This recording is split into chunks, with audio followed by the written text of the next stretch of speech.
What's your sign? What's your sign, baby? What's your sign? What's your sign?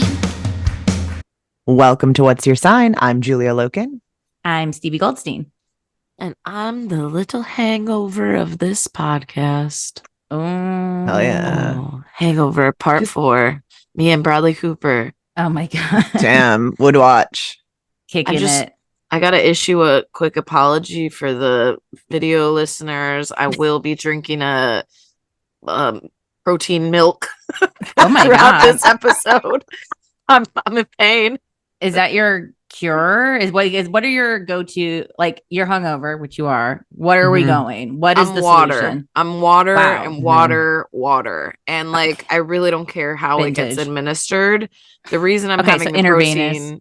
Yeah. The reason I'm having the protein is because I'm traveling as well as being hungover today. So it's like a breakfast protein combo. Like, gotta get the hangover, gotta get the juice. Yeah. Julia, I know it has been a minute. Where hangover? Where do you go? What is your sanctuary? I'm definitely lemon water first, and you it's guys like are so big. healthy. This is shocking. It's just the one that I know is like the thing you gotta do. I'm usually pretty good at making myself do one before bed too. That was like a college trick. We'll just like chug a water bottle, take Advil or ibuprofen, whatever, before bed, and then have one by your bed. So you can, whenever you wake up at like 6 a.m. or whatever, another chug. Then somewhere, again, this is one where it's like, I don't think this necessarily works in a hangover capacity or for alcohol, but I know that the lemon water is to like alkalize and to flush out your liver. So I'm always like lemon, psycho. That's a good one. Obsessed with citrus. But also a Diet Coke is a classic. Oh, a Coke, hangover Diet one Coke for me. Sprite, any of it. Like that was my first beverage answer. Which McDonald's Coke. Did you see the news with McDonald's? No. Fill up your own soft drinks will be phased out by 2032 or some arbitrary Totally fine. year. That's a good amount of time. We have time to change the laws and to go back. But yeah, no self-serve drinks, which is like, this is the cheapest thing you can offer. Give me some. Are we still getting refills? The only thing is though, that they did release that thing that's like Diet Coke is straight up like a carcinogenic. Oh yeah. And Diet Coke. Yeah, of course. It's been poison. I think it's like, the amount you have to have for it to actually be. Yes. Yeah. Yes. Bad. It's still bad. There was a Don't get me British wrong. TikTok doctor, which is always a great valid source. That was like everything has carcinogens, and like the amount of Diet Coke you would have to drink to like get to cancer levels. And also, this is an entertainment purposes only podcast. Yeah, we're not medical professionals. Literally not medical advice, obviously. Yes. Also, these water tricks are stunning. But yeah, with hangover, also I embody that triple Capricorn placement. Like, I punish myself the next day. Like, I'm like, you don't get anything. You don't get you don't get a burger. Sorry, you did this to yourself. I'm so self-punishing in that way. So it takes a lot for me to be like, I need to take care of myself. No, like, you did this to yourself. Yeah. The Coca-Cola Smokabola, hangover or not, that's my mantra. Also, something I always forget, and then when I do it, I'm like, you stupid little bitch, why didn't you do this earlier? Is shower. Oh, I showered A right clean before this. rinse, shower. That's something that showering has been like my Venus retrograde like ritual or whatever, where it was. I feel like I've talked about this maybe on the Discord, maybe already on this podcast, but I did watch a TikTok. I mean, take a shot. Yeah, I mean, TikTok is the news, if you haven't gathered by the year 2023. The newest power of suggestion tool in my life. No, where it was this woman talking about her like 75-day glow up process. And this was too intense for me, but she did say, and this was one that I was like, okay, like hers was like gua sha every day doing this, but I'm like, I'm not doing that. I already have my skincare routine in there. I don't trust myself with the tools in that Listen thing. to our skincare episode, and you can hear all about it. Listen up. Well, tools are frightening because you're like, you can do. That's what I mean. Where damage. I'm like, I don't. Trust maybe not gua sha, but like the derma. If you're getting into the needling, sharp stuff, like I go to a facialist or someone that knows what they're doing. But she was like, shower every day, lotion every day. Lotion. And that is a thing. I have a thing with both showering and lotion that I like don't like doing it. And I go like, oh, it's such an effort, or it's such time. I don't need to. I can like put this off or whatever. But I have been showering and putting on lotion every day, and I feel so much better. Well, you're not washing hair? No. Okay. No, not washing hair, but just showering. And I got my like nice body wash too. I'd been just like using like industrial soap for a while too, where I was like, no, I'm gonna get something nice. I'm gonna get a loofah. I'm gonna like, make this more of an experience. And it really has made a difference. I also, again, from the dearth of TikTok I've been watching, I get a lot of ADD TikTok. And one of the things that they talk about is like an aversion to showering, grooming, kinds of things like that, because it just feels like a waste of time, rewardless. It takes energy. It's a thing where it's like, this does not lead to anything else. I don't get a dopamine hit from this. I don't get any other satisfaction other than now I do get the satisfaction of going like, oh, I feel better. I like that my skin doesn't feel like I'm not like looking at myself. Being clean is amazing. Yes, and especially being pregnant too. I feel like I am. Well, pregnant women are like always lotiony, from what I've seen on commercial.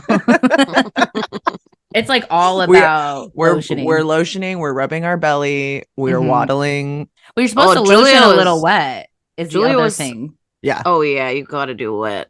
Julia was throwing balls at the dunk tank last night at the party. Oh my god. She was trying to dunk people. It was crazy. I was like, you can't be pregnant throwing that hard. Like, did you dunk? Scared the hell out of me. No, I don't. I did get, it was closer than I was expecting, because I don't like throwing things. I feel like I've talked about this here too. Oh my god. Okay. I'm not a thrower. It's the hand. It's Chiron and Gemini. I think she's a grower, not a thrower. It was so there. It was there. I don't like throwing things. It feels very humiliating to me because I just like don't. The mechanics like don't. It's hard to throw good. It actually is.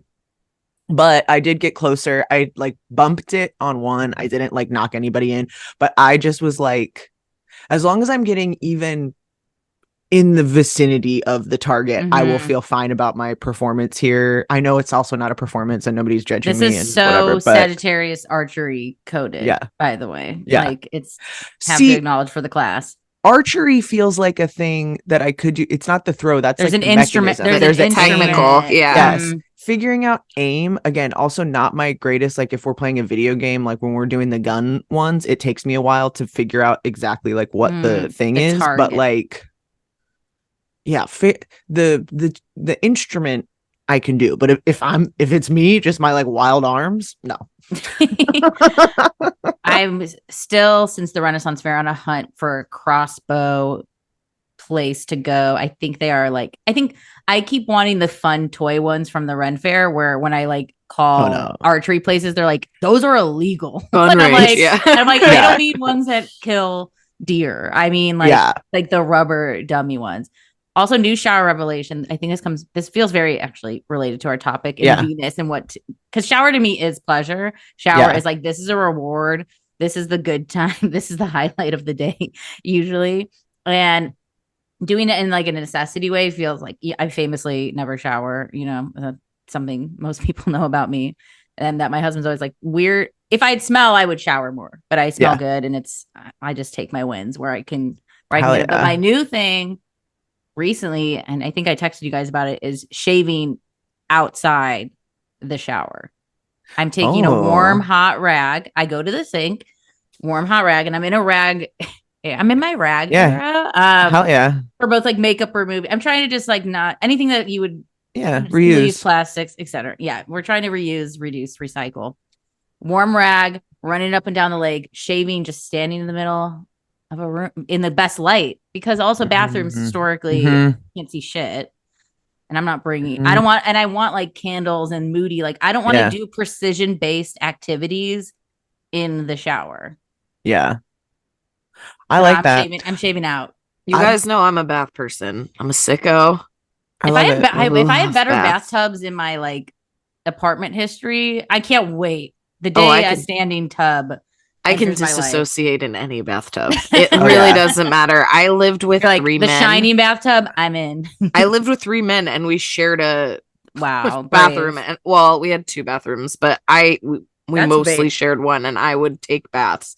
I would wait till they were all not home, but I would take baths. I do once in a while. I mean, that's just bath is just pleasure. Yeah, I love like its own luxury category. I will take a bath, and I do make the time to take a bath, and it is for sure. I can't take baths really right now because they say don't do the hot water. It's like a warm bath, and I did take one warm bath, and I was like, this sucks. Yeah, I was like, this is not the experience that I want. Well, we got a new shower head too that has the detachment, the one that you handheld, and it's like, you can rinse out the bath salt really quick, or like if you bubble or anything, like, it's amazing. Oh yeah, that's the other hot tip. Change your shower head, everybody. There's better options out there. There's things that catch all the crust and whatever's floating in the water. Like I had to at some point. My hair was getting so dry after every shower, and I'm like, I think this is a hard water situation. Backup. We need backup. Like let's get the shower heads, and there's a better life out there waiting for you. Yeah. Well, this is very related to our topic. I mean, of course. I love. Well, we're all Venus. We're all very we are. Venus we runs are very throughout. Venush.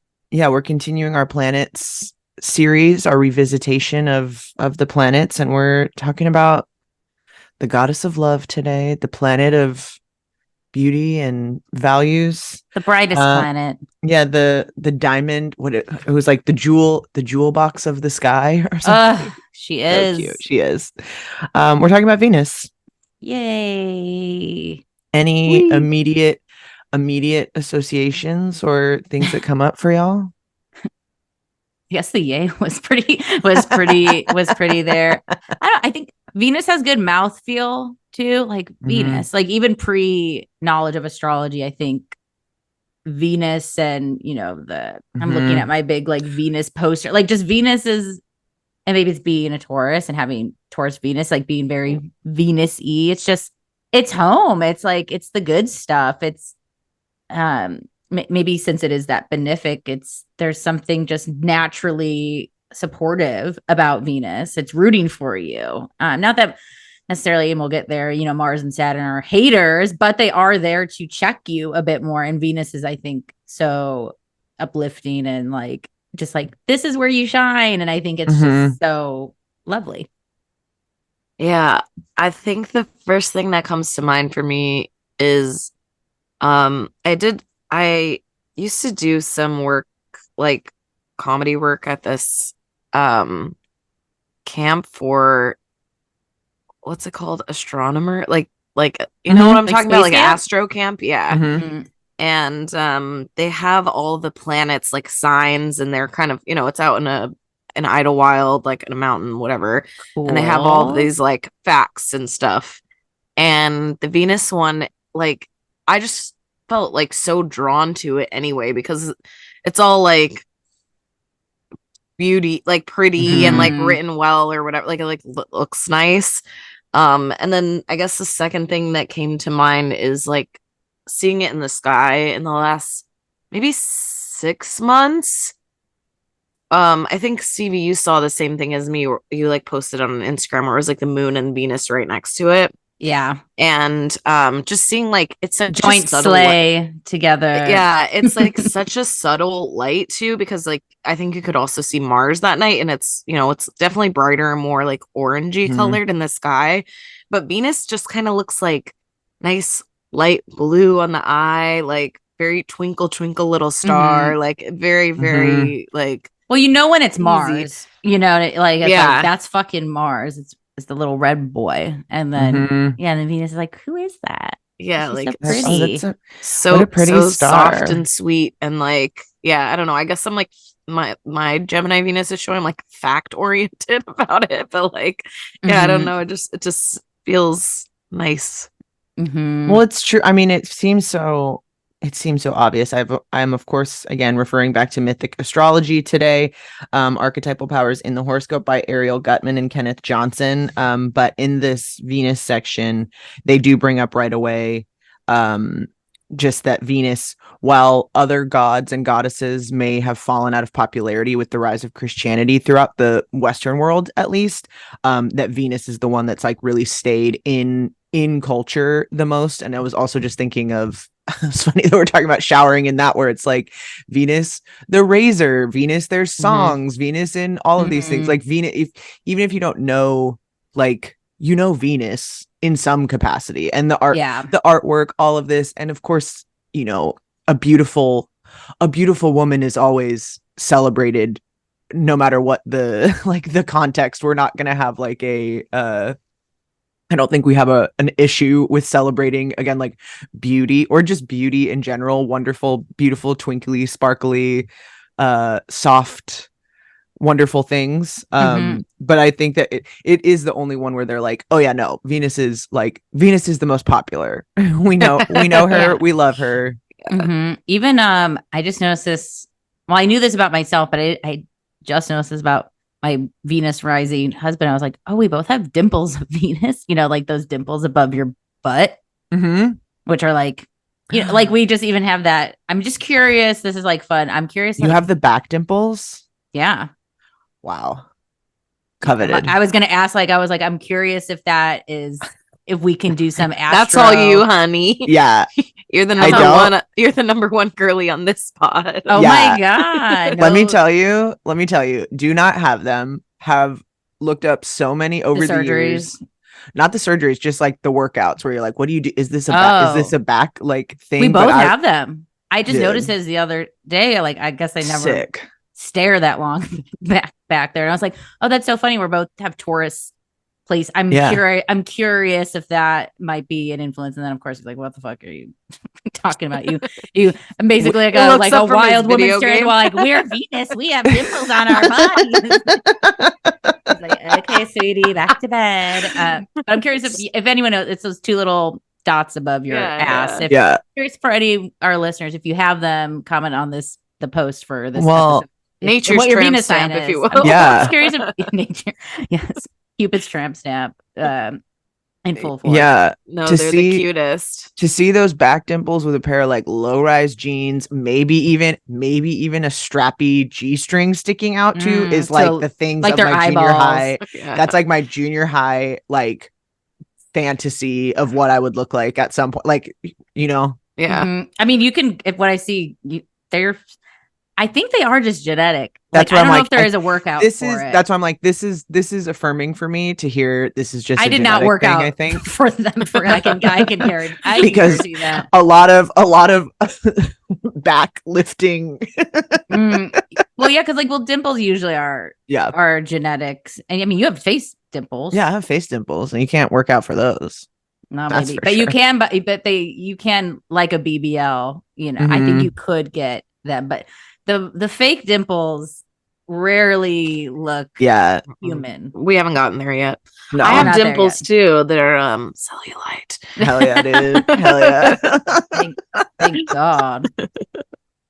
Oh, Venus. Well, and something else I just posted recently that I was into was a Podcat Astro Twins article that really helped illuminate for me, because I was just hearing about, and I always heard this about like morning star, evening star, Venus, but then I was like, oh right, you could have the placement, like what was it when you were born, evening star, morning star, because depending on the time of the year, Venus switches whether it's rising in the evening or the day.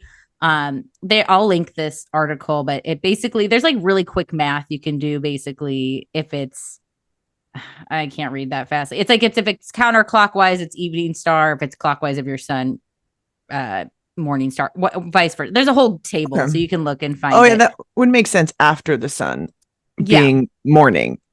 Well, mine actually, I can figure this out because my Venus is left of my. I'm 90-degree Venus, 12-degree sun, and I'm evening. I'm like just evening. Like it just became evening. So if it's before your sun, it's morning. Yeah. But there's a whole timetable thing. But I thought it was interesting too, thinking of even this like day and night Venus, which feels very Venus as well, and morning being a little more like open and like playful, and like it makes sense with the morning, and like evening being a little more like for keeps and serious. So I think it's another like interesting Venus flair on top of Venus information if you're diving deep and very into Venus-y stuff. Yeah, I was very into the morning and evening star concept especially because we've been going through a Venus retrograde, and one of the Venus has been on the lips. Yeah, so this has been a topic of discussion because it is after we don't see Venus for a minute. She reemerges. We have her as morning star before the retrograde cycle, and then Venus is conjunct with the Earth, so we cannot see her in the sky anymore. And then after she emerges back, or I'm sorry, with the sun, but it's like in between. Again, forgive me when I talk about astronomy. I feel like I sound very dumb, but I promise this makes sense. It's our brand. It's fine. Yeah. But when we see her, right. when we see her again in the sky, she has reemerged as the evening star Venus, which is said to be, the morning star is like, the youthful, bratty Venus, and evening stars after she's emerged back from the underworld and has been gone and has kind of been put through the ringer a bit, and now is reemerges as the queen of heaven as opposed to like the princess. Ooh, I think I'm the morning. Morning. Well, all this is triggering. I'm like bratty princess. I'm like, I'm feeling it. First, right? I know. I'm like, I need to confirm, but this mythic astrology really does talk about the kind of I really liked I liked everything that they said because it's all interesting. They brought up a lot of depictions of Venus that we might not think of, including her association with the snake archetype, or this, where there's a lot of kind of like myths of Venus. I was like, what is it? Like, I was gonna say breeding with a snake, but like snake, egg, the Ouroboros, and this idea that depending on what kind of like religious framework we're looking through, the snake as like both a temptress and a healer, but also Venus being like on the world tarot card is a Venusian depiction of her name is Eurynomy, circled by the snake Ophion, and again this kind of like balance of things, of course, are like classic, Venus from the ocean, from the castrated parts of Uranus, Aphrodite, again this stuff. But what was I saying about morning? Oh, this distinction that they make really about, of course, when we talk about Libra significations, we do talk about relationships, but Venus really being about love, and both the like great stuff about that, not so much about relationship, but about love, because relationship I think implies some of the kind of more like, let's say, noble characteristics, if we will. Forgive me, but like a lot of Venus mythology is about her being kind of treacherous and devious and manipulative to get what she wants, whether that be like cheating on her in relationships, being infidelity, like having lots of infidelities, or also just like being like, oh, I agreed to this, but I actually don't want to do this, or these kinds of things. Like in a lot of her underworld kind of stories, a lot of it is like she gets sent there because she like reneged on a negotiation, which also feels very like Libra contract these kinds of things too. But like this kind of bratty, I like this bratty Venus, and reminding us of that like aspect, because I feel like we go like, oh, it's harmony and it's balance and it's people getting along, and it's like it's also about getting what you want by whatever is necessary. I think a lot of that getting along, I mean, everybody has a mom, right? And that's like, there's always like a dinner where it's like, everyone will sit. I know we're not happy with each other. We will. It's like, there is like a will will to it, and there is always like it does take a little ugly sometimes to get to the harmony and the beauty. And I think the snake is a good example too, because I think of Venus as being very like based in senses and like almost physical, like the body and touch and smell and all of those things. And the snake is also associated with the medical symbol. And it's because of the Greek god of Asclepius. I'm sorry, I don't know how to say it. But it is he's a healer who used snakes like in the myth. So I think it is like the same thing where it's like, yeah, we associate snakes as being like scary or slithery, or like, if you call somebody a snake, it's like you're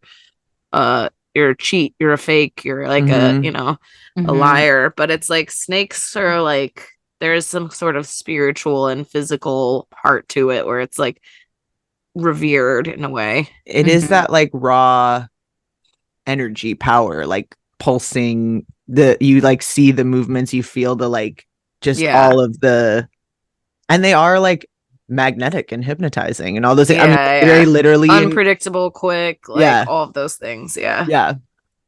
We all are evening star. Okay. Even me? Even you. Wow. I thought we're all later degree. Than the sun. The Venus comes later than our sun. Yes, but that I was like, okay, I think that's true, but which is all around. I'll take it. Which again, I think makes sense, because there also is again this idea of the, again the I don't want to say unenlightened, because it's not that, but it's like there's like the Venus that's like, yeah, I'm gonna get what I want, and then there's the Venus that had to like that maybe said I'm gonna get what I want and got in trouble a little bit and has had to apply some other things. Do we all have this was going to be my follow-up question, I guess, to that or related would be, what is aspecting your Venus? Because I think that also speaks to where I think in a similar sense to like the Mercury conversation about what is who is kind of keeping Venus in check potentially, or informing how we feel. Shall I screen share? Yeah, let's do it. And this is the time to know you can watch us on YouTube and see our faces. And this is mine. I know this one. We're on Lisa's chart right now. So yeah, if you want to see the visuals, come on down to YouTube, youtube.com/What's Your Sign Podcast. So also to note, you both are, since you're both Venus risings, Lisa Taurus rising, so that Venus is also just very important in our charts, period, but especially for you two with your Venus risings, because that's the real becomes our captain of the ship right here. So here's chart ruler. We have a Gemini I also Venus. Have a wide trine to Mars as well. It won't be within 5, but it's close by element. It's close. It's 7, but I think that again, earlier talking about like, I don't often let myself have like, of course I give myself pleasures all the time, like, don't get me wrong, it rules my chart, but I often do also restrict myself. And I think that's very like Venus square the nodes, where I'm like, well, even though I know I need to rest, I won't. Even though I know I need, like, I won't always give myself that. And that's like been a big growing up lesson for me. So I think that definitely tracks with the square to the nodes. Well, and Chiron too, like they all kind of sing a little similar story of what you just of just like that rest and saying maybe what you need to be better for other people. Yeah, since Gemini is so relational. The conjunction with Chiron's wide too. So I think it is also like, I do find a lot of release and those types of things through the physical body, through exercise, through going on a walk. Like, as always, my advice for couples who fight is like, fight on a walk. Like, it's like always my thing where I'm like, if I'm in my physical body, I find it easier to just access things a little bit more. Yeah, well, you have a lot. I mean, Gemini is so mind oriented, and when we go sign by sign, like, I have so many Gemini Venus people in my life, and Gemini Venus does get the worst online stereotypes. I think we've talked about it on the pod where it's just like no one can, and maybe even your Sag Venus gets that too, since they're two flips of the coin of like, no one is getting into them. Like they're out on their own and like can't trust, where I feel like a lot of times Gemini and Sag just need like that good companionship. Let's like actually be my friend, like be someone I want to spend time with and converse with and make me think about shit that's just not, I don't know. I think love and romance have so many different like levels of like the spectrum, which we can also see with love languages too. And I think they do just really value an actual connection. Well, it's funny because it's hard, I think, to separate discussions of Venus from discussions of like what's accepted as women's behavior in relationships and sexuality and all of that. And that I think is like what we see a lot in the descriptions of these Venus signs, because it is like, they brought it up in this book. And I was like, it's so funny because I feel like they don't necessarily get into individual signs. They'll talk about exaltations and things like that. But this felt like the most involved in terms of calling out specific signs, which I haven't seen yet in the other planets, which I just think is interesting in the Venus one. But they're like, you know, Venus delighted in having many sexual exploits and obedient lovers, but enjoyed the act of falling in love rather the task of contributing to the maintenance of a relationship once the initial spark had dimmed. Such impatience is often the case for a Venus in Aries, Gemini, Sagittarius, or Aquarius. That we like the beginning, but we don't necessarily like the relationship part of it, which I think is not think that for Gemini. Well, or even like I actually think it's different for like love versus relationships. I think are two different things. Yes, absolutely. And so like I think that in relationships it's very easy to get like stagnant and get in ruts and like find those things and get quote unquote bored or whatever. But in love, like you talk about love, that's not about like one other person in your life forever. Like yeah, of course I love my husband, like my heart, like I could cry, you know, like but at the same time, like I also feel that way about my yoga practice, about like things that like they're not as definable as a relationship. This podcast, like your choose friendship, like I'm already like starting to tear up, but it's like cry.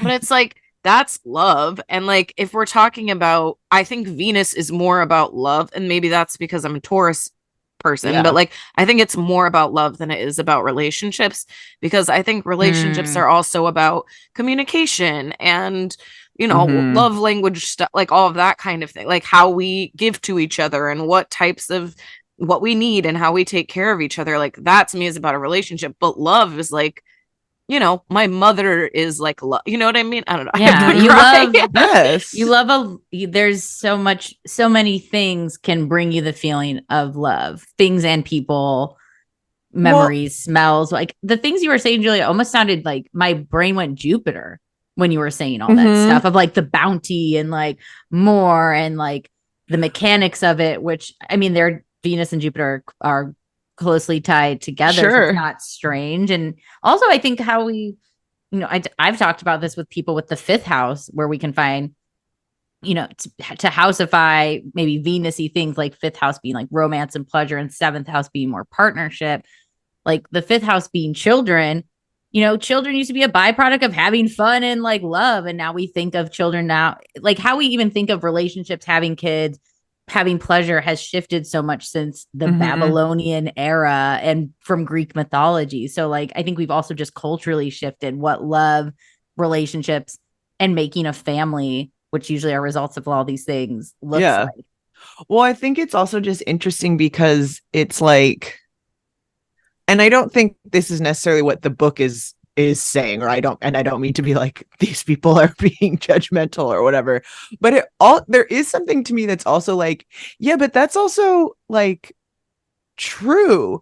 The initial, not to say, and it's not to say that means that you're gonna go from relationship to relationship once the spark goes out, but I think these are also signs that are like, yeah, no, but we should also be like staying staying Maintaining current, it yes, interesting, yeah. and trying to be interesting. That doesn't necessarily mean multitudes, lover after lover, though it certainly could. And who can, if that is what you want to do, fucking go for it. But it is the like, there is something to me that's so funny about that being like a, like, how dare that Venus want Yeah, there's nothing wrong with that. Want to stay curious and interested and that sort of thing. And I think that those just like speak more to, I know it's like, Aries and Aquarius don't fit this, but Gemini and Sag for sure, to me, it's very much that like, well, yeah, also, like things change, and if you don't feel it anymore, that's not a thing that we can like necessarily define, but it also is a thing to go like, yeah, sorry, the like the juice is gone. I don't know what to tell you. Dude, the most this is just a read now. The most like perma in relationships, like always has a boo, is Gemini. Every Gemini I know always, oh my God, this ended. It's like, I love them. There'll be no one else. And then they literally date someone that looks just like the person they just dated. And it's like the exact clone. And Kanye it's like, West, anyone? Okay. I mean, oh my God. It's like, seriously. And maybe because there probably is some touristy things and whatever. But I think this is, and we'll get into it too. Venus can also, I love talking about the romance and love stuff, but there's also how we make money is very Venus related, sure. How we decorate, our relationship to material and aesthetics too. So, yeah, I don't know. Just a reminder, Venus also can not, of course, it can show how we want love, but also how we want those other things. Well, that just reminded me, the Gemini part of it. They bring up that the glyph of Venus has been suggested to resemble a hand mirror. And one of the stories that they bring up is Venus's encounter with Psyche, who she was jealous of. Psyche was a regular gal who they compared to Venus, said is as beautiful as the goddess herself. And she was like, get the fuck out. And so they use this as a kind of parallel to the Wicked Queen in Snow White, of saying like, I'm looking in the mirror, and when the mirror doesn't give me the answer I want her removed, instead of updating my self-image, self-worth, as a kind of low vibe Venus idea. But I do think that I like this idea of Venus as the hand mirror, especially if we're talking about Gemini partnering up and being able to see itself in a bunch of different people and signs, and this kind of thing of it being a like, if Venus is where we find self-worth and value, and where we see the things that we like and value in the things, then it would ultimately be our ability to be able to see ourselves in other things, in other people, in these kinds of things. And I think that a Gemini example is someone who is easily able to like identify themselves in a lot of people and artists, or I think the Kanye example is like problematic, but also is someone who has, I mean, now he is a problematic person, but I think he is someone who has often been like, I relate to this person, I identify, I see my values in these people that you wouldn't necessarily traditionally associate as like being the same, but he has been able to go like, this sculptor, this designer, this whatever. Yeah, there's references afoot.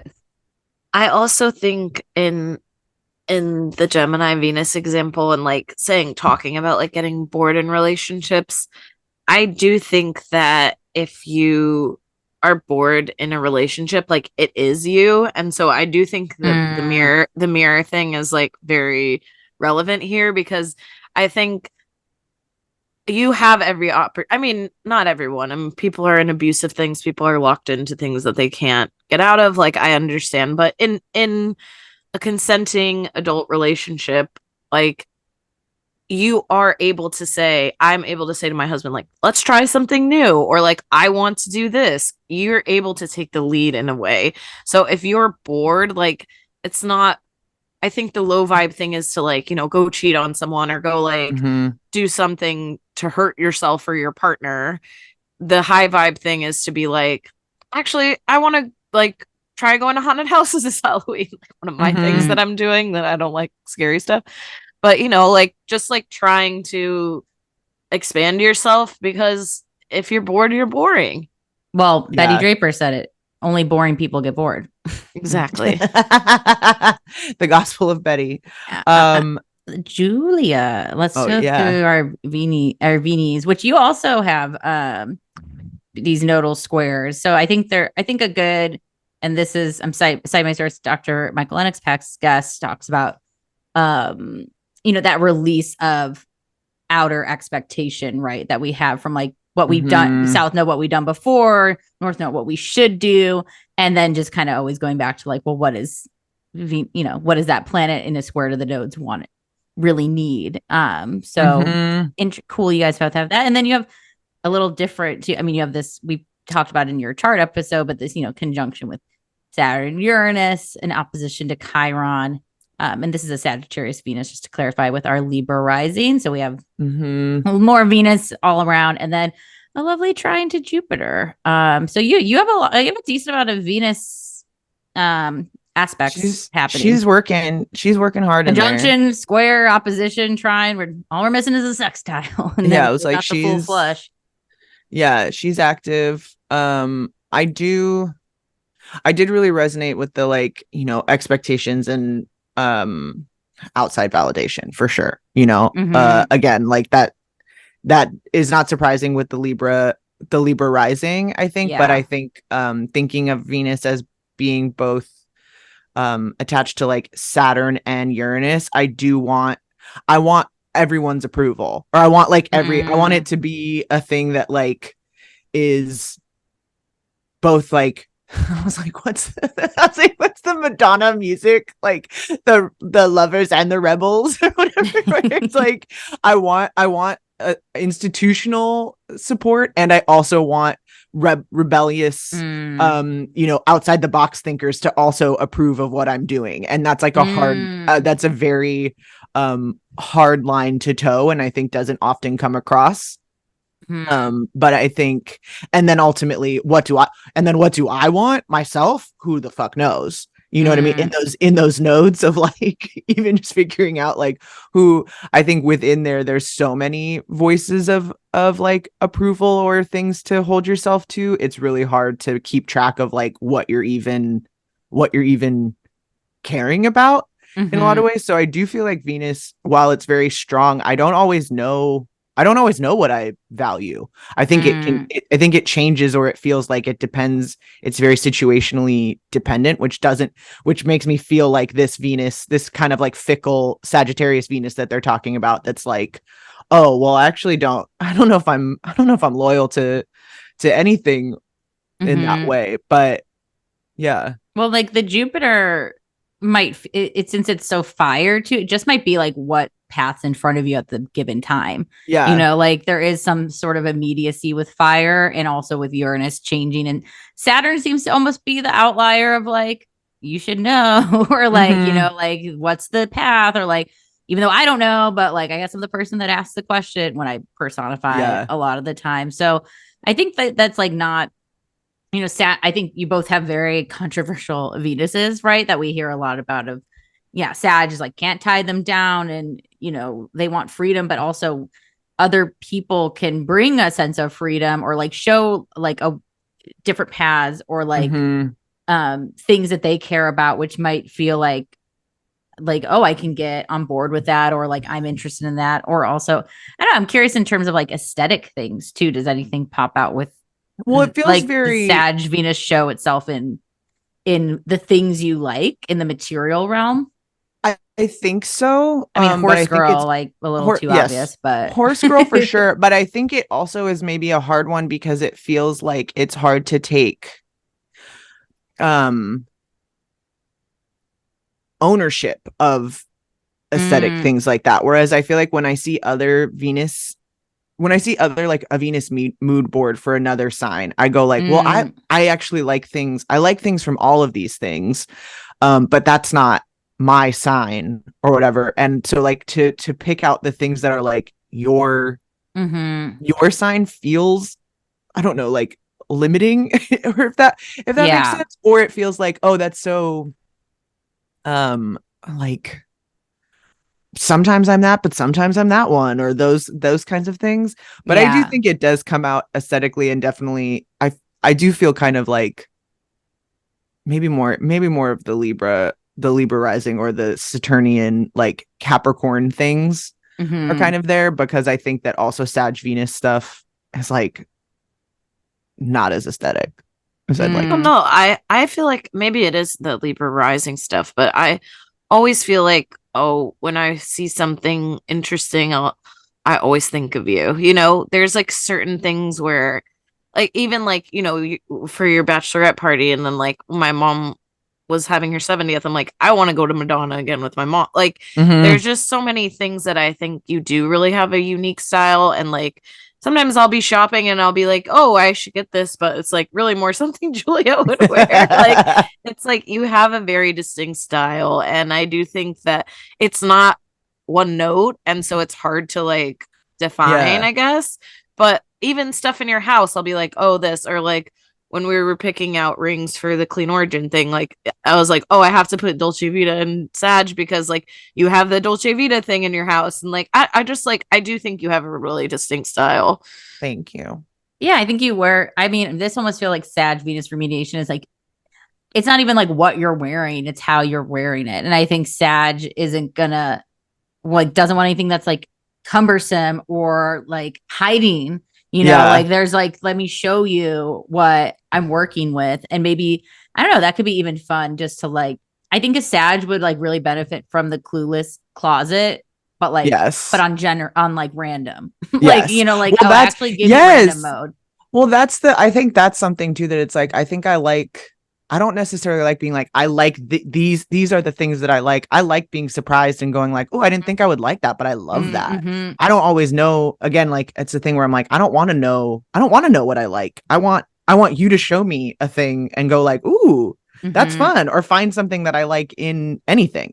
I think like it feels like having, and this is very typical fire, like having the ability to move, like, right, like not like has to be escaping, but actually being able to not, I just keep coming at like the clothes aren't wearing you, you're wearing the clothes, and it's just like, that's why I like, you know, I'm your Taurus 8th house. I love giving you because I'm like, this is you, like, or like, I think you would kill this, like most people, I cannot be given clothes, like I'm very, it's not impossible, but very rare.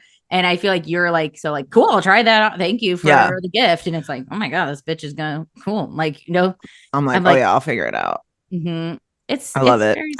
I love being given clothes because again, it is a thing where I go like, I don't always see myself in the things that I like. That's the thing. I think another thing too, where it's like, those feel very different to me than going like, I like this for me. I like this in general. I like these kinds of like, yeah, I don't know. Enough about my Venus, but well, let's go to that's my home girl. Boom boom. My Taurus sun conjunct Venus in Taurus. We have a trine to Saturn, in opposition to Pluto. So that's very evening star to me. She's quite very literal with just the relationship to Pluto. Anyways, sorry. No, it's you're good. I've thought a lot about all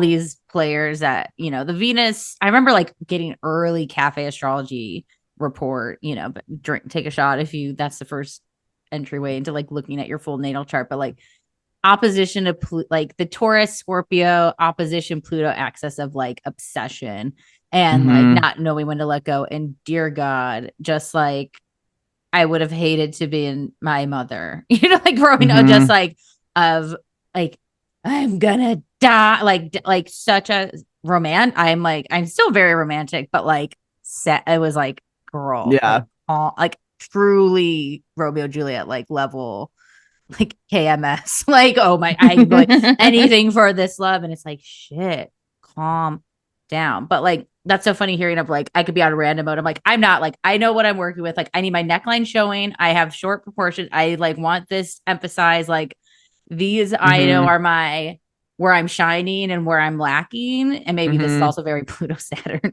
stuff. Well, so I want to embellish the things that I know are my gifts, you know, like the things that are that make me feel beautiful or powerful or whatever it is.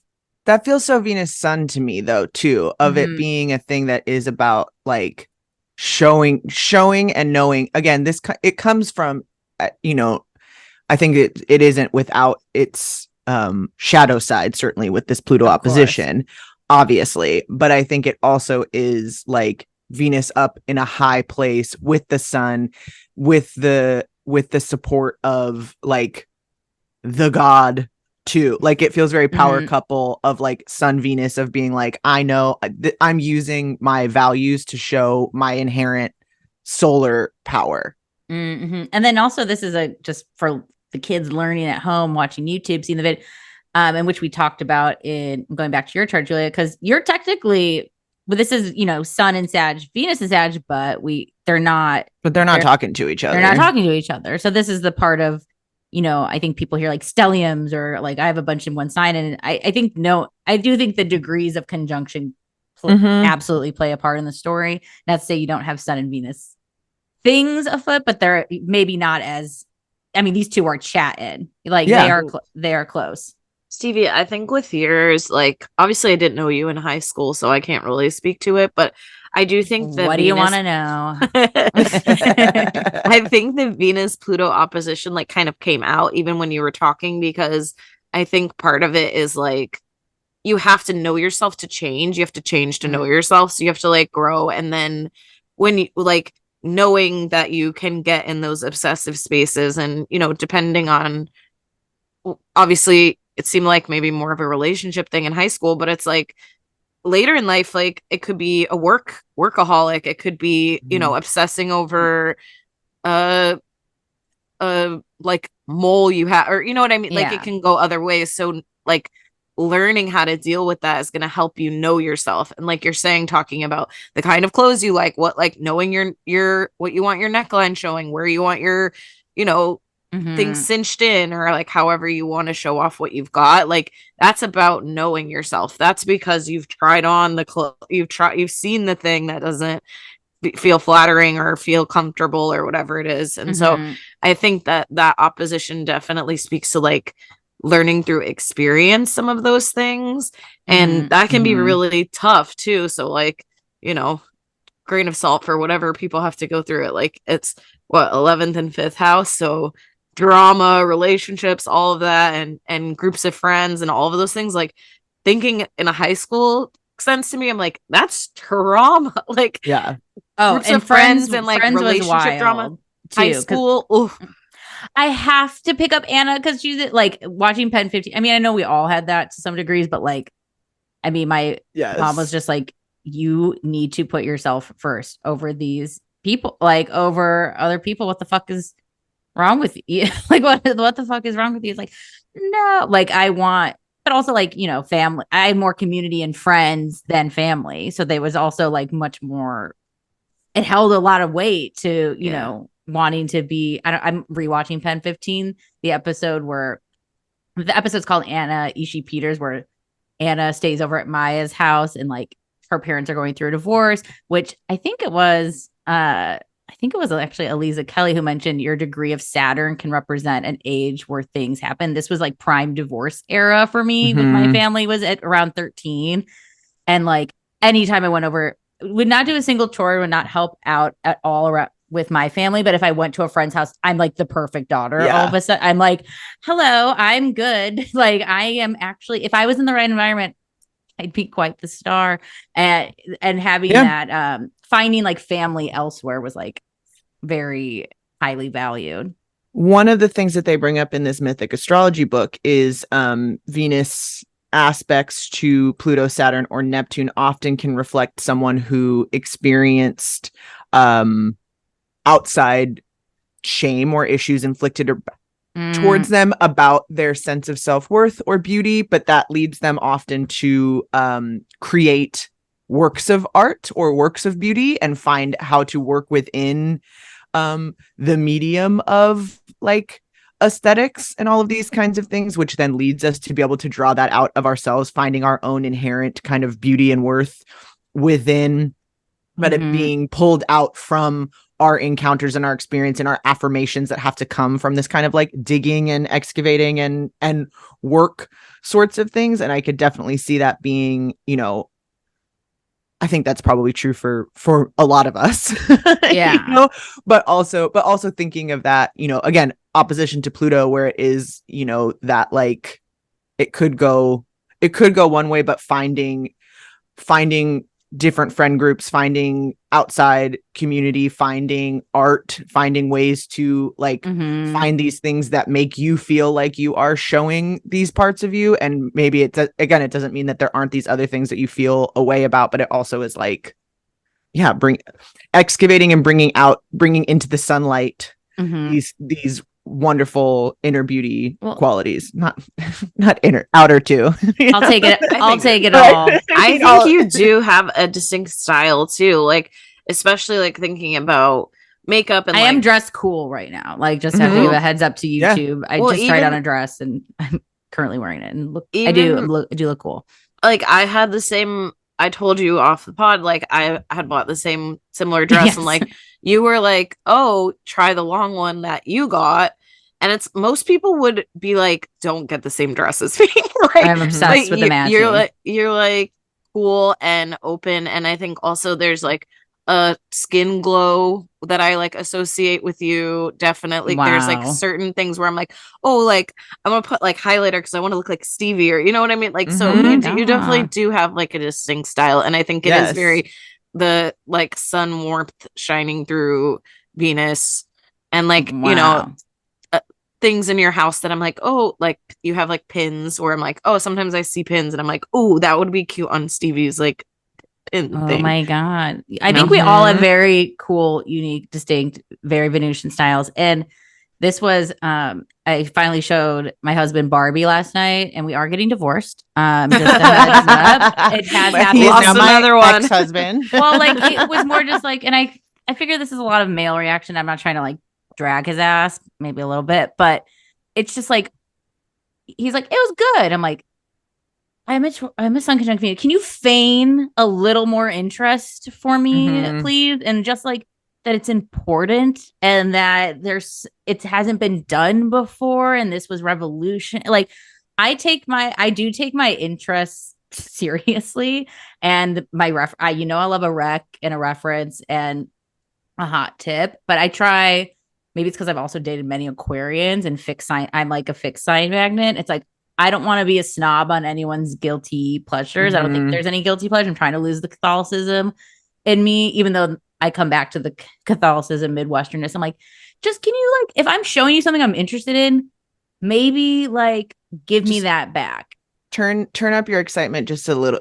Just a mirror me, mirror me, or like you don't have to like it, but like what are you loving so much about this? I don't need to, you know, if you're like, oh, the dialogue is kind of weak or this, I'm like, no.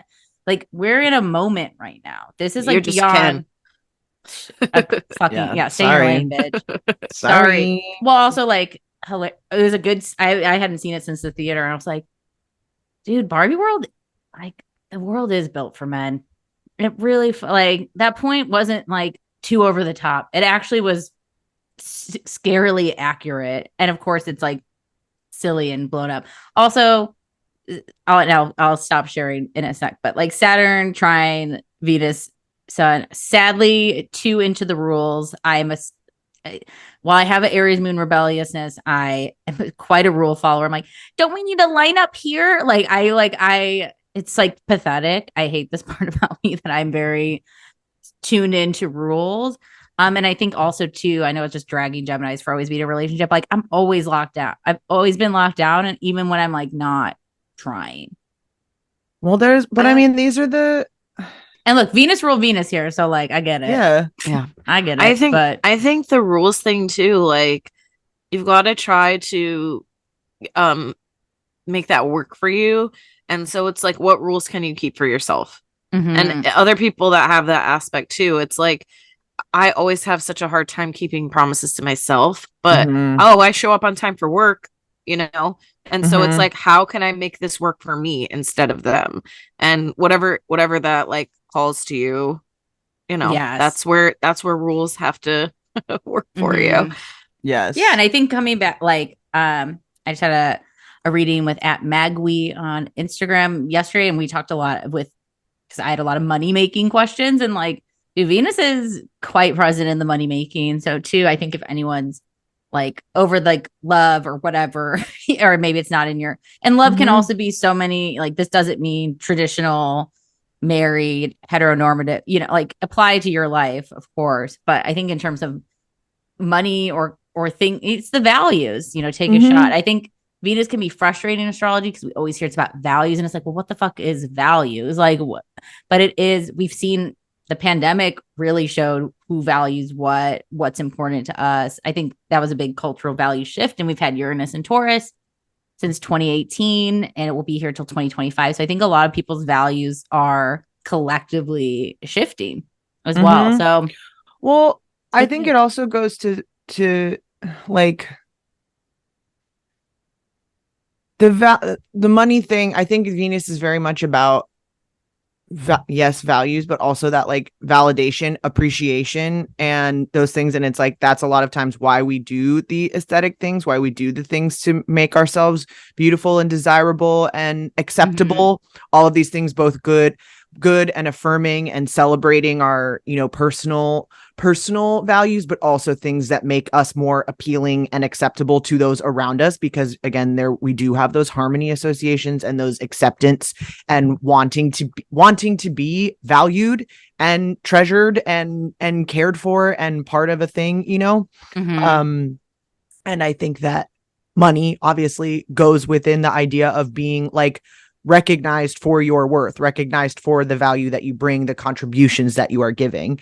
And I think that where we get just like where the Venus can fall short, or where we can feel like it's not enough, again, is the like, well, money is a thing that you constantly kind of like need to replenish. So what are we doing to get those things? How are we balancing our own? Is this coming at the expense of how we feel worthy or valued? Or is this because we are embodying what we feel like our value is, or something like that? And then I think the same way with like the aesthetics of it too. And I think we're seeing that culturally a lot, is like where it's like, oh, you appreciate this thing, you see that it's valuable, but you don't treat it actually as valuable. You don't actually feel, whether that be writers, actors who are creating Venusian work, arts, things like that, where it's like, oh, you love binging Netflix, but you don't think that these people deserve to be paid accurately or whatever. Or you love hot women, but you also don't want to see them make decisions about their lives and things like that. So I think that there is a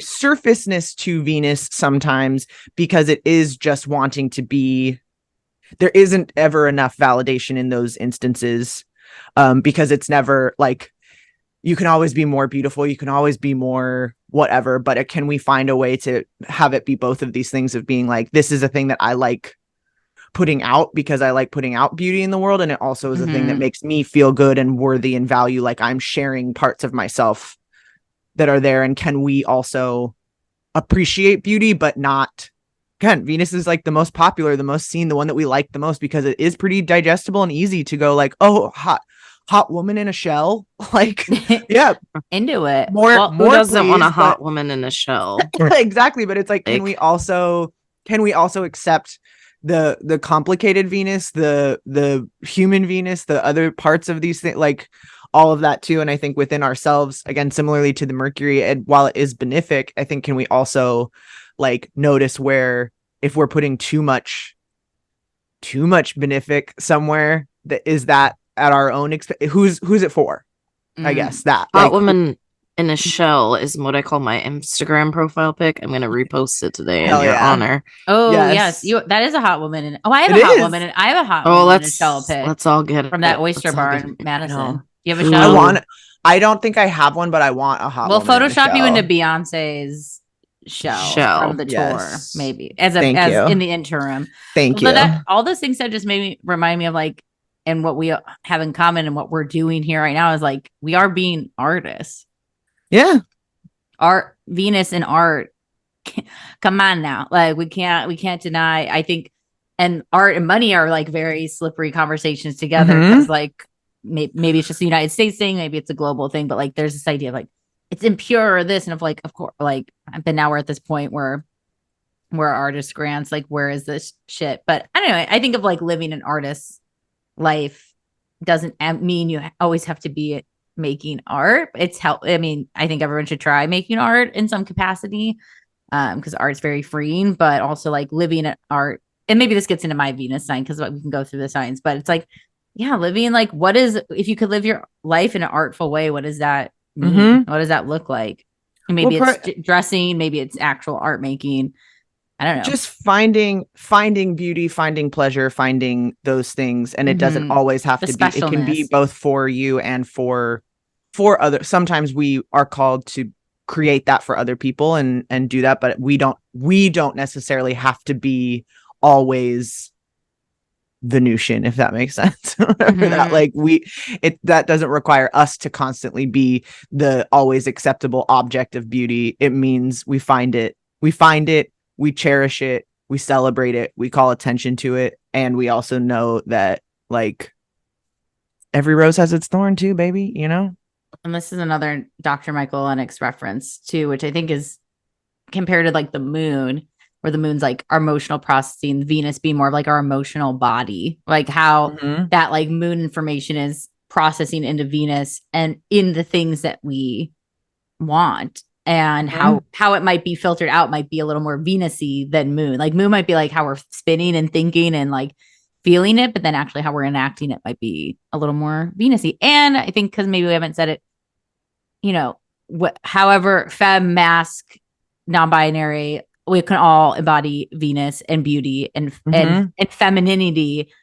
It doesn't have to be so like limited or binary. Just another thing on that. It's receptive energy too, just like receiving. And I when I do the affirmation, sometimes I look online for inspiration, and one of the ones was about yielding.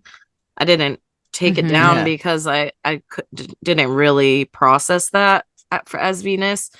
But now that we're saying that, I'm like, oh yeah, like that's what people deem receptive, is like very yielding, like you have, you know, giving the right of way to another, or taking in. Yeah. Or just letting. I was thinking about that sunset that we all saw the other day. Oh my god, the Barbie one.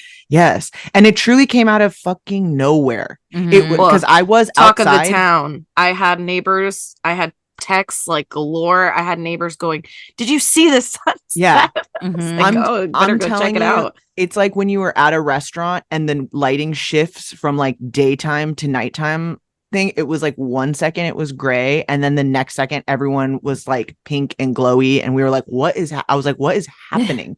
The aliens, they're gonna take us. They're gonna protect us. I like that yielding, because it is just like you don't need to do anything. You just need to go like, "Wow, that's beautiful." Just take it in, let it wash over you. I'm glad I didn't even see, because this is also, and maybe this is the shift of the Saturn Pisces era we're in, because usually there's like insert sunset picture here, you know, and I didn't see any sunset snarks, which I just saw sunset. We had a very beautiful cotton candy sunset. Rainbow. I mean, yeah, you got the rainbow. All right. Let's go to the sign. I just have a quick sign by sign. One word value.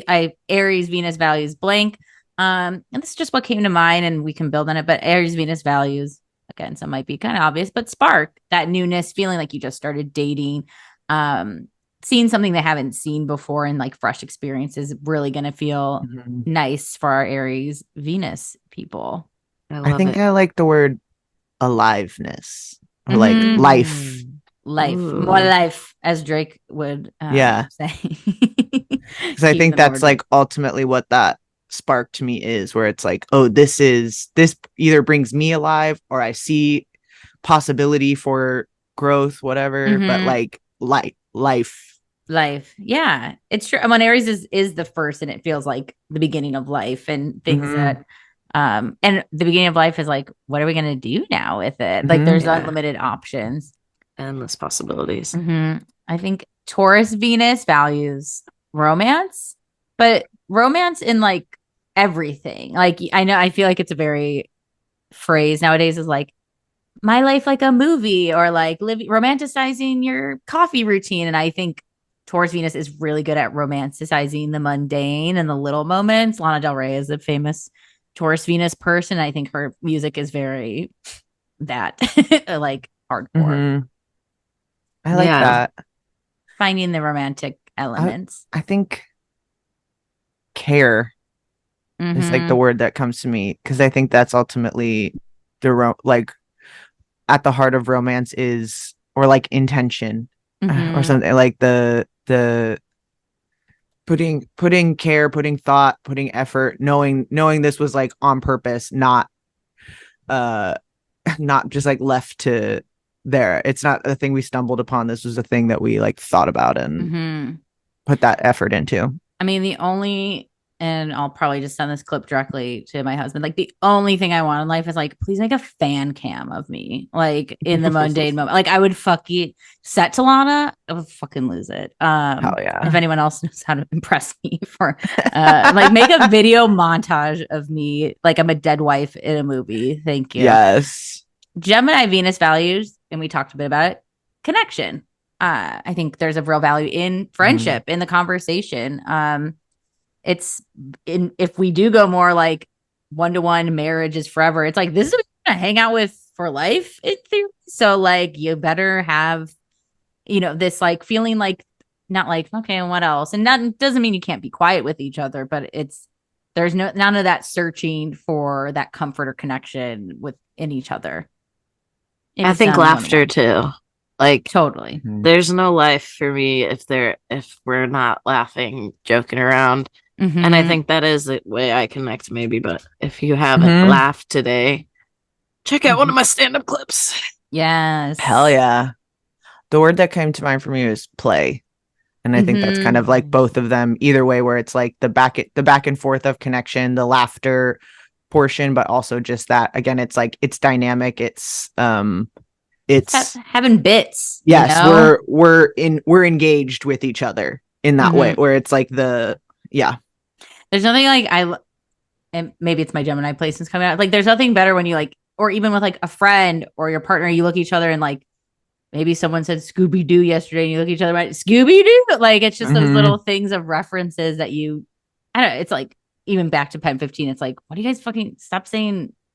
Is this your inside joke? And it's like, yeah, because we be joking. Cancer Venus values consideration. They want to be thought of in the equation. They want you to, think of them when you're making your plans or arrangements, or going up to the fridge. Do you want anything? Like, just having that thought of the other. I mean, dead ass, basically. Like, Cancer placements, period. It's like, yeah, don't be selfish, share it. But you can be a shellfish, but don't be selfish. Agreed. No notes. Leo Venus, affirmation. They value, you got a prize. Yeah. So let them know, like, they are giving you their time and energy, and that is not for everybody. So where I think Gemini does have a lot of connections with a lot, I think Leo can. Doesn't mean they can't have friends, you get it. But I think when they're zeroed in more. So let them know how much you're like, thank you for being with me. And I'm sure they'll feel the same right back at you. Yeah. Acknowledgement is the word for sure that comes up for me when I think Leo Venus. Yeah. Like, I mean, again, like, they're not easy to get Leo placements, because they're the sun. They could get whatever. Virgo Venus, they value building together. So Virgo Venus, they do love, I know, so like, again, friendship, love, all that. They love a project. They can find the fixer-uppers, but if you're already built and then ready to build with them, like, it's just unstoppable. Like, then it's like you're meeting them at their level and having like a common goal of like what you're trying to achieve in your partnership or whatever it is. Again, romantic, friendship, etc. Agreeing on what you're going after together. I think they also need someone to accept like help or accept their service. And that can be really tough. Like, I have a Virgo friend, give me a glass of water and like, heaven forbid you don't drink it. You know what I mean? Like they want you to appreciate what they did. Yeah. My new like remediation for Virgo Venus is like, and I'm married to one, and I'm literally all my so many good friends with this placement. It's like they're just so on it and they know. And then like if I catch a mistake, they do. It's like, hey, so you missed that.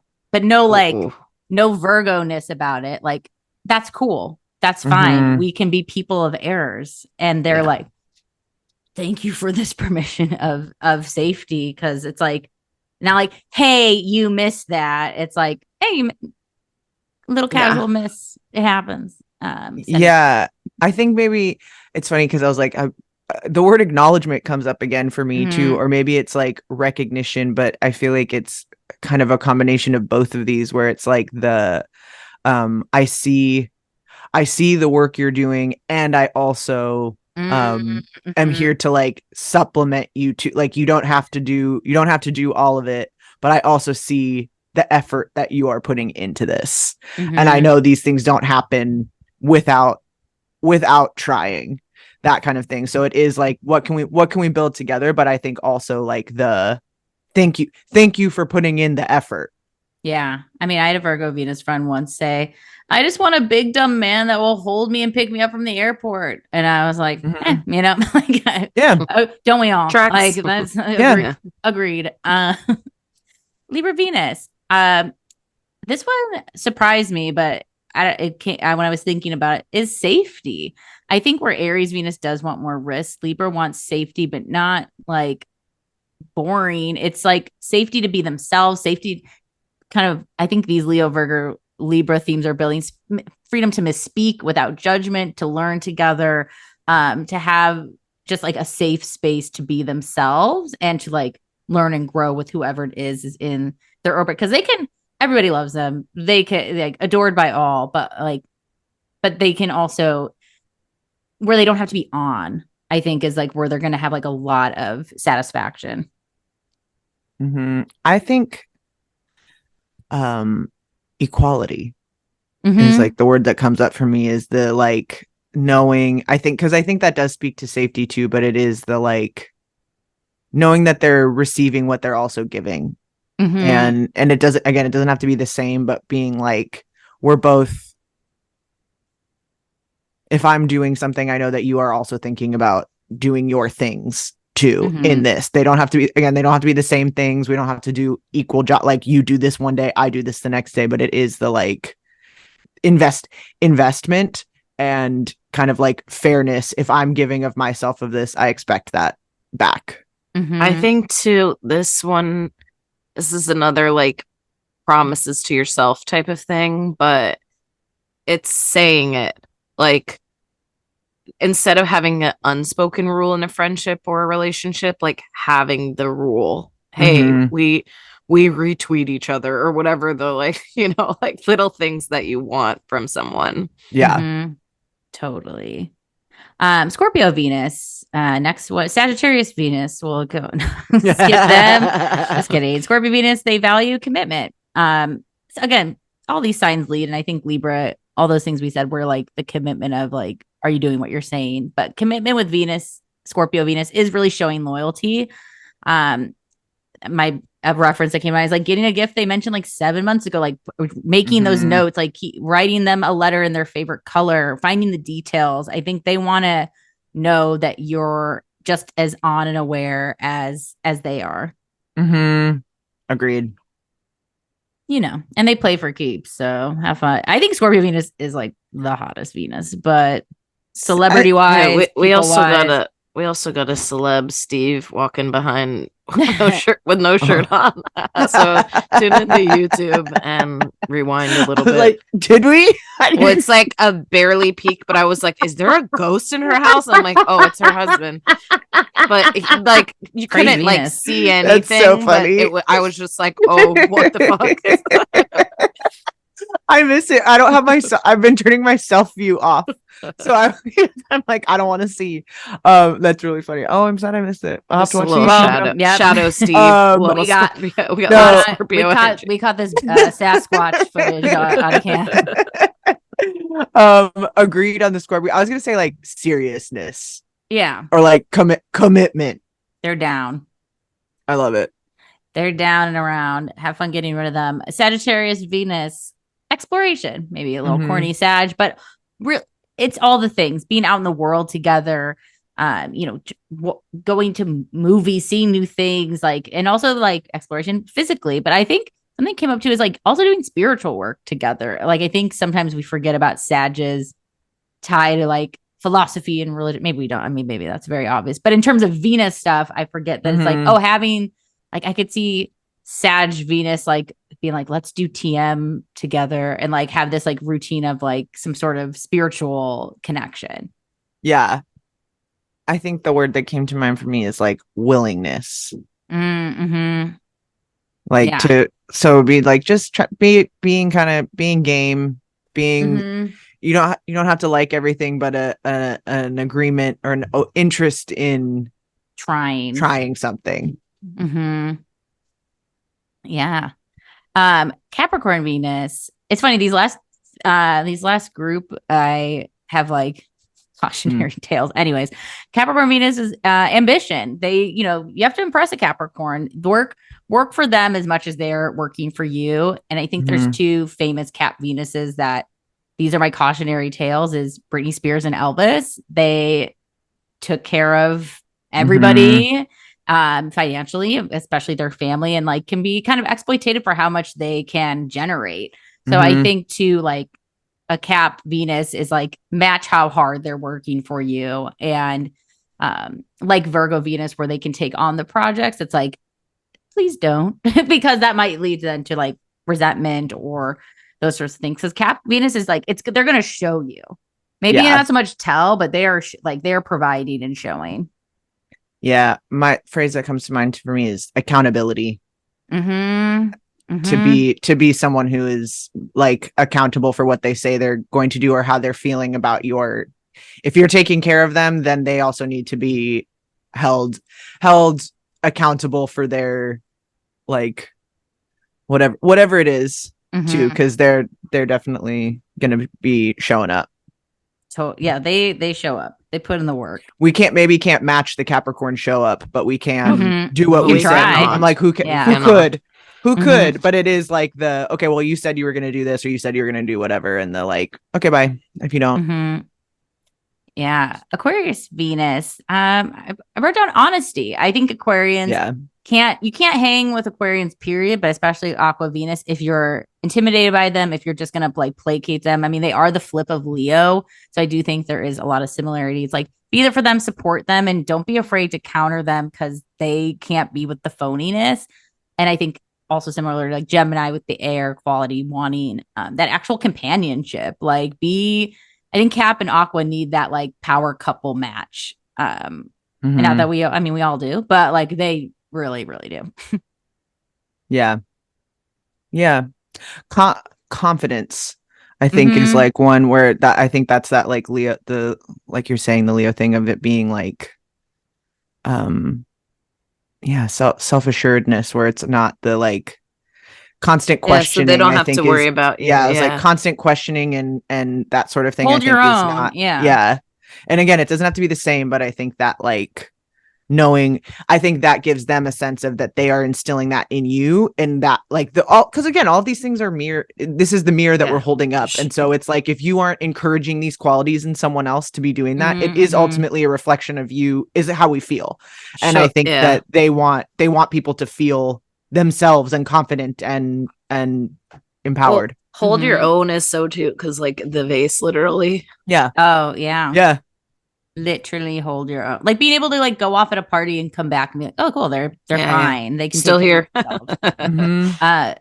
Pisces Venus, sincerity, tell them how you really feel. Back to this I think like this last group is very like, give me the hard truths, the good, the bad, the sad.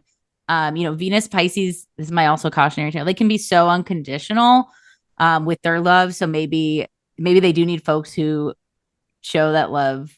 It's a tricky topic. It's like, should love be unconditional? Probably not. Like for me, I think there should be conditions to love because that's where abuse or being taken advantage of can take place. And I think Pisces Venus are just so sweet that they need folks that, it's like the boundary sorts of things that they will always be a lifelong practice for them. But you need to show that you care. Just yeah. This is my husband's Venus, and like one of the things that we do, well, Pisces Venus to me, I think is like also very physical connection. But one of the things that we do is those like the 6-second hugs or whatever, where it's like supposed Being to in the release body. the oxytocin and like actually, but it's like when this is like the one person in my life that I'll be like, I need a hug. Like he like, yeah, he is so like embracing too, and just like very, yeah, kind and gentle, but like tough, and like knows stuff, and yeah. I love that. It. Should we All right, hit us with those affirmations? Let's affirm y'all before we call it. Oh, I almost read the Mercury ones. Oops. Okay. There we go. I was like, I think clearly that's just not. Okay. I stand in my values. I create beauty and reflect the human experience. With each breath I take, I find peace. I connect people to create more love. I grow stronger as I love harder. I am my strengths. I am in tune with universal love. Hell yeah. Boom. Love Venus. I mean, we love Venus. Thank you for bearing with my milk mouth. Oh, my milk voice. Didn't even catch it. Well, we talked about this on the Mercury episode. It's like you're Taurus, Mercury, milk mouth, non-milk mouth. I'll take it all. Well, we value y'all for listening and watching and subscribing and sharing. We appreciate you showing up with us and joining us for these conversations every week. And Venus blessings, value. Yes. May you see and appreciate the value in the world and be appreciated and seen for the beauty that you all bring to it. We love you, and we'll see you next week. Bye.